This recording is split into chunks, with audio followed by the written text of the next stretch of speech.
Pour le premier jour de ce challenge, nous allons peindre ensemble des tiges de mélilo. C'est une plante sauvage de saison qui s'est installée dans mon jardin et dont j'aime beaucoup m'inspirer l'été. Ses feuilles ont un bois arrondi qui se prête bien à être peint avec des mouvements de pinceau spontanés et les petites fleurs apportent en plus beaucoup de légèreté.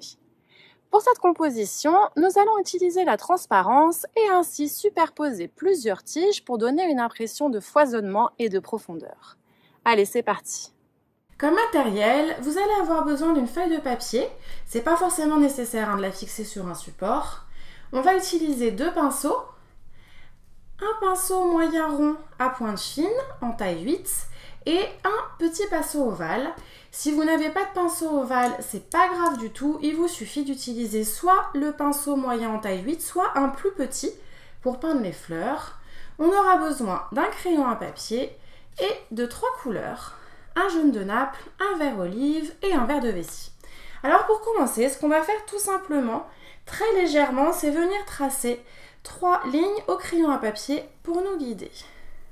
Donc je suis consciente que le crayon, vous n'allez pas beaucoup le voir sur la vidéo. Donc la première ligne, c'est une ligne courbée comme ceci. Je vais en faire une deuxième qui est en fait assez parallèle comme ceci, mais au-dessus. Et on va en faire une dernière, cette fois-ci, plus courte.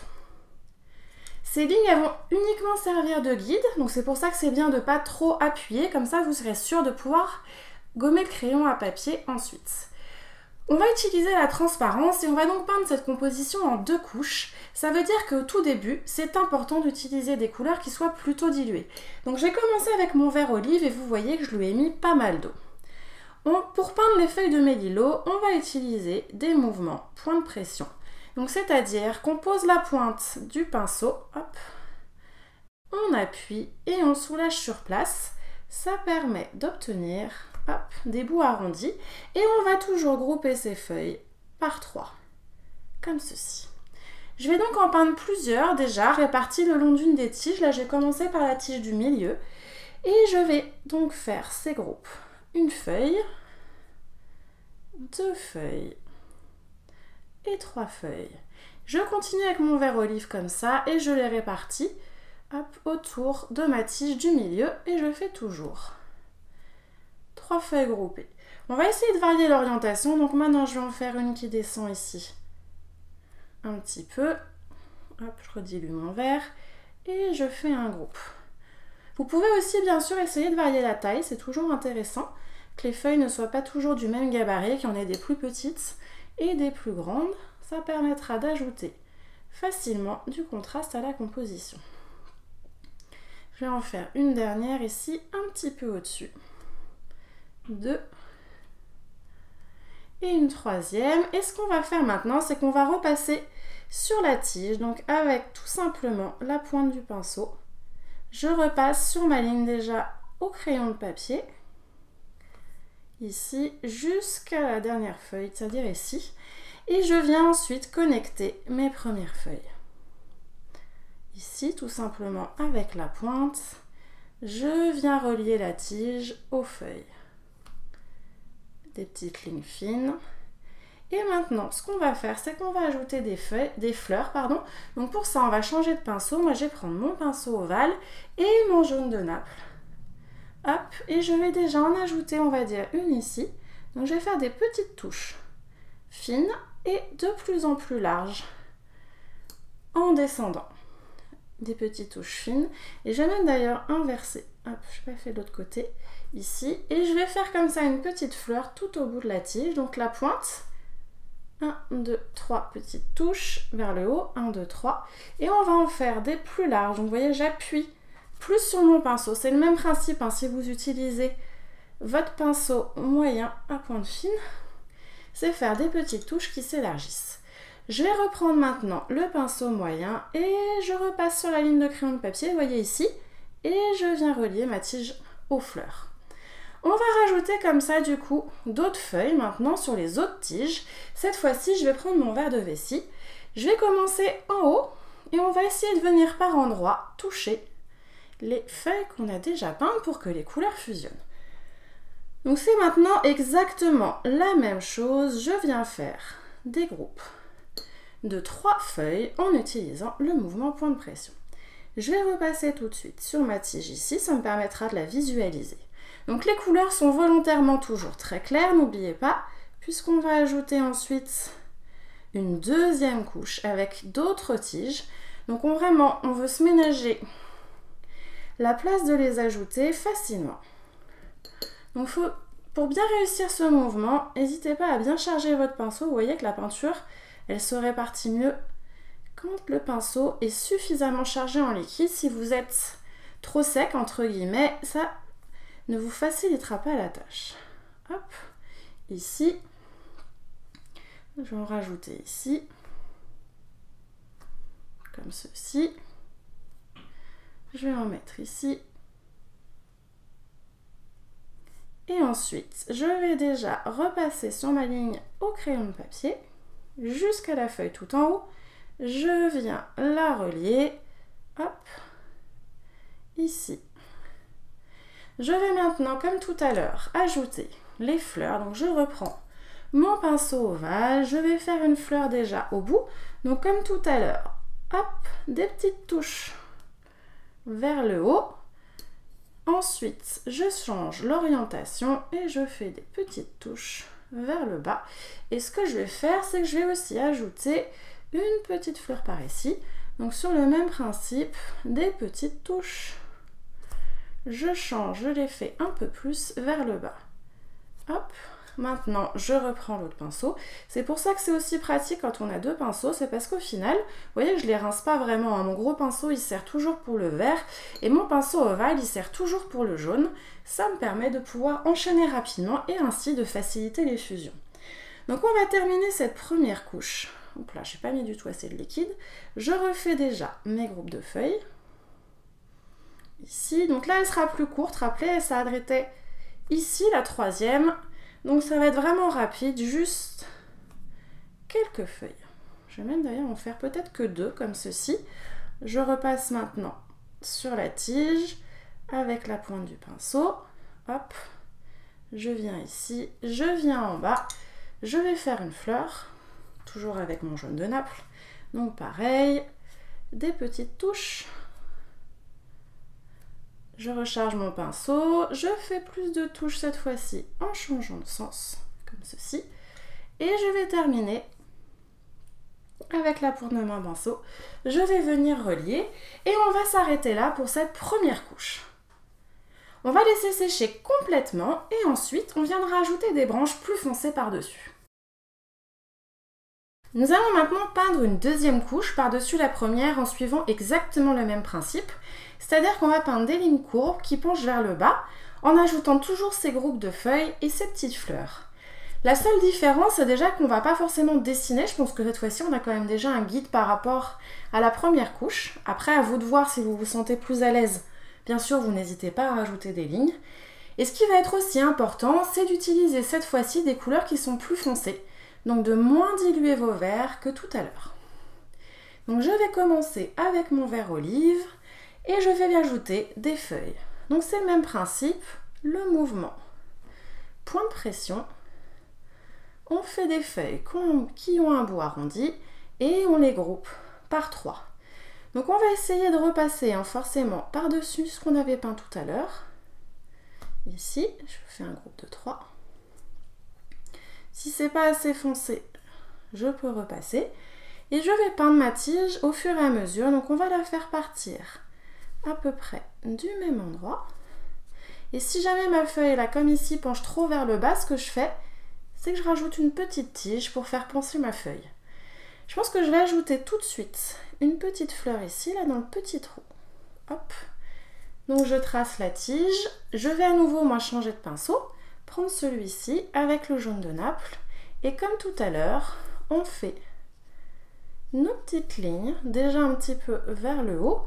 Et ensuite, on appuie un peu plus ici et on fait des petites lignes qui descendent.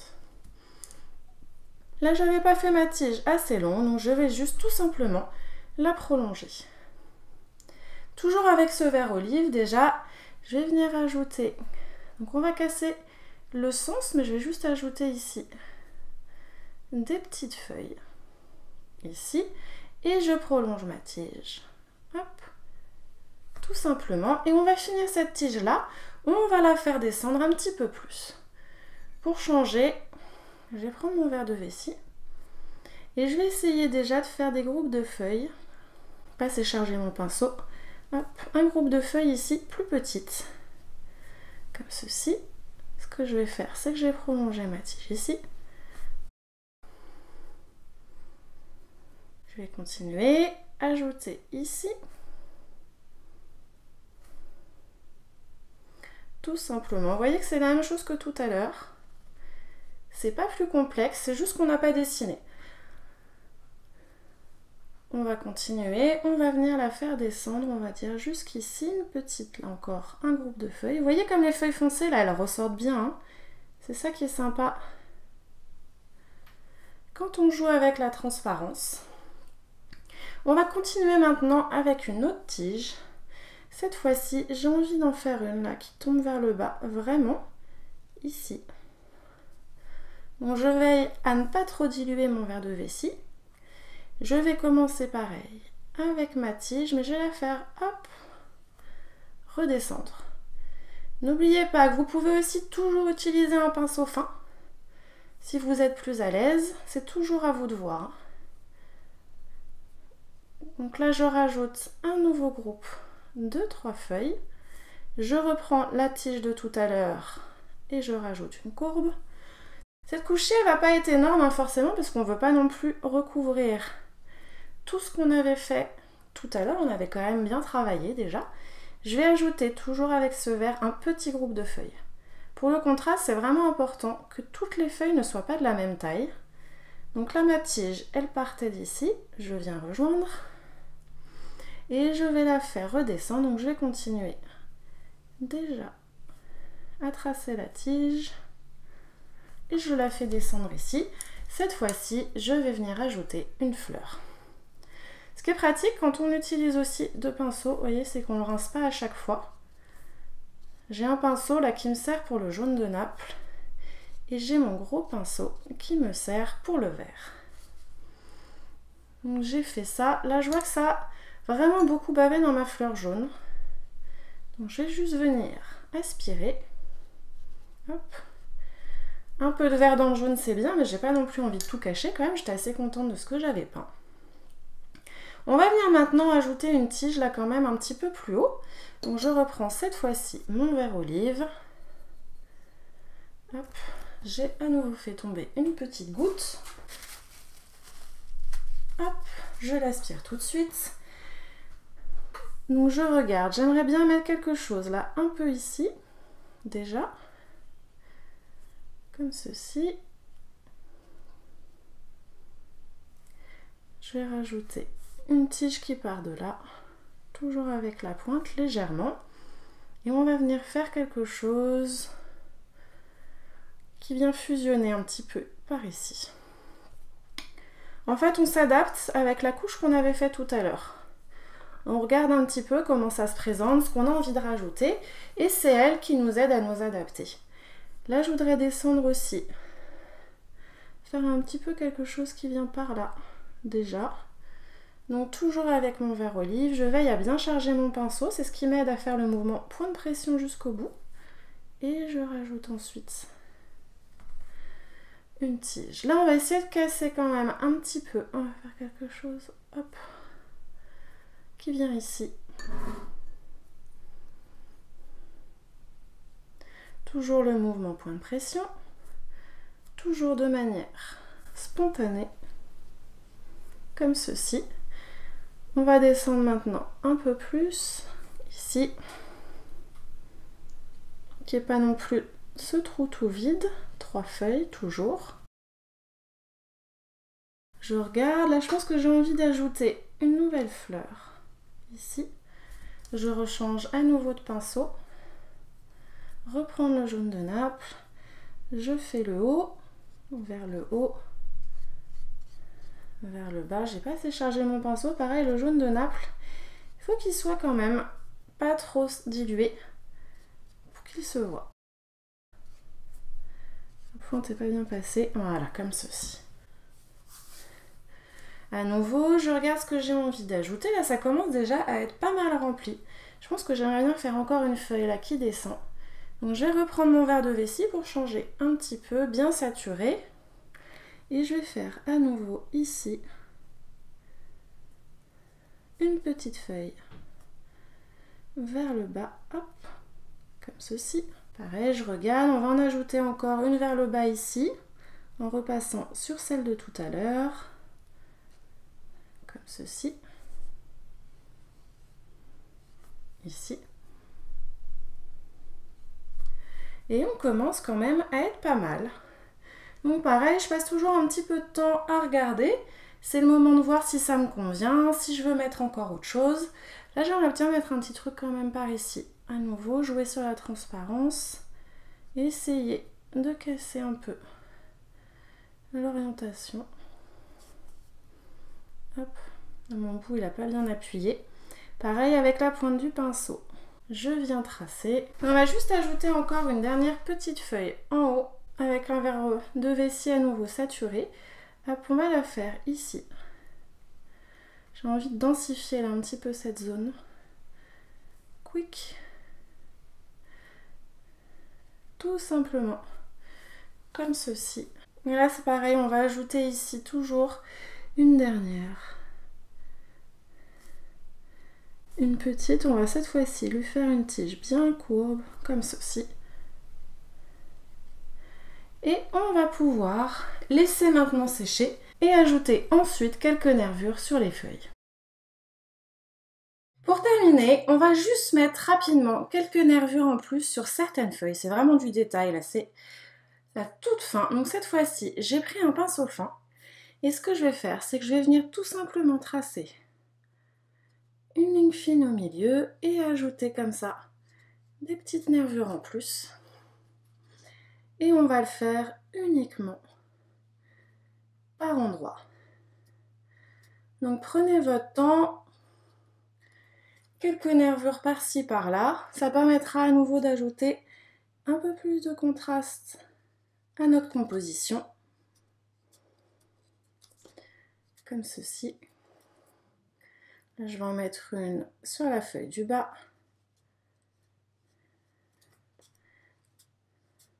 J'ajoute des petits détails. Je vais prendre maintenant mon vert olive ici. Donc on essaye de prendre une couleur bien saturée en pigment et aussi de ne pas trop charger son pinceau. Plus il est chargé, plus ce sera difficile de faire des lignes fines. Et là, c'est quand même vraiment notre objectif. Donc à chaque fois, je regarde déjà sur quelle feuille je veux ajouter ces détails. Et ensuite, je trace la ligne au milieu. Et je peins mes petites nervures. On va en faire peut-être encore une ici avec le verre de vessie. Je vais en faire une sur la feuille du bas. Vous voyez, c'est discret, mais à la fois, c'est les petits détails qui apportent quelque chose en plus. Ici. Pareil, je prends toujours le temps d'observer. Je pense que je vais en ajouter pour terminer sur une des feuilles là qui est tout en bas. Et puis après, ce sera bon. Ici.